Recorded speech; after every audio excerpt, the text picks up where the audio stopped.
Mi fa impazzire l'odore e il sapore dei peperoni, tra i miei ortaggi preferiti in assoluto, e oggi li utilizzo per preparare un pesto, ottimo in estate da utilizzare per condire la pasta ma anche per accompagnare delle bruschette, ad esempio. Gli ingredienti che servono sono davvero pochi. I peperoni che ho scelto rossi, le mandorle che potete sostituire anche con noci, anacardi o un'altra frutta secca di vostro gradimento, olio di oliva di quello buono, lo spicchio d'aglio facoltativo ma secondo me ci vuole, delle foglie di basilico e ovviamente il formaggio grattugiato. Ne ho scelte due tipologie, uno più delicato e uno pepato che è molto più saporito. Un pizzico di sale e ci mettiamo subito al lavoro. Il pesto possiamo considerarlo anche un'idea di riciclo se abbiamo peperoni già cotti, non in questo caso perché lo sto facendo di proposito, quindi inizio dai peperoni, li lavo, li asciugo, li metto in teglia e andranno a cuocere in forno ventilato a 200 gradi per arrostirli per bene.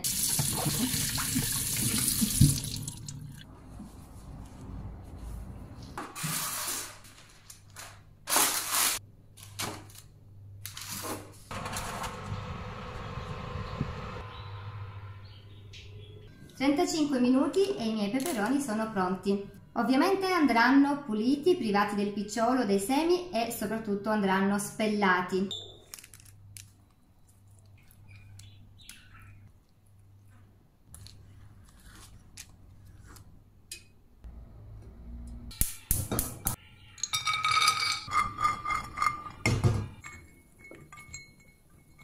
Ho tostato le mandorle perché in questo modo sprigionano molto più profumo. Anche i peperoni sono puliti, spellati e asciutti perché hanno scolato l'acqua di vegetazione. Quindi non mi resta che mettere tutto all'interno del bicchiere del mini primer e frullare per bene. Intanto il disturbatore che sentite in sottofondo è una cocorita bellissima che ho salvato dalla strada e che mi tiene tanta compagnia.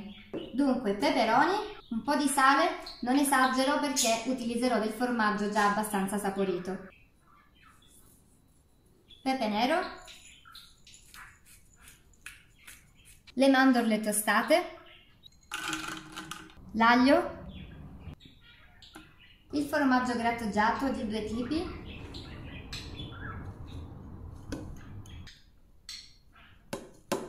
qualche fogliolina di basilico e l'olio di oliva.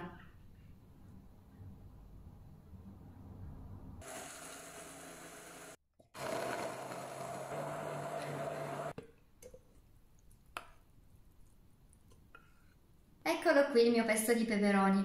È davvero super profumato, gustoso e, come avete visto, semplice da fare. Mi piace tantissimo utilizzarlo per condire la pasta quando sono stanca della solita passata di pomodoro. E poi è comodo perché possiamo conservarlo in frigorifero fino a 3 giorni o in freezer per qualche mese. Quando ne avanza a sufficienza mi piace utilizzarlo anche sulle bruschette di pane. Un altro pesto buonissimo è quello di melanzane. Se volete la ricetta ve la lascio nei commenti. A presto!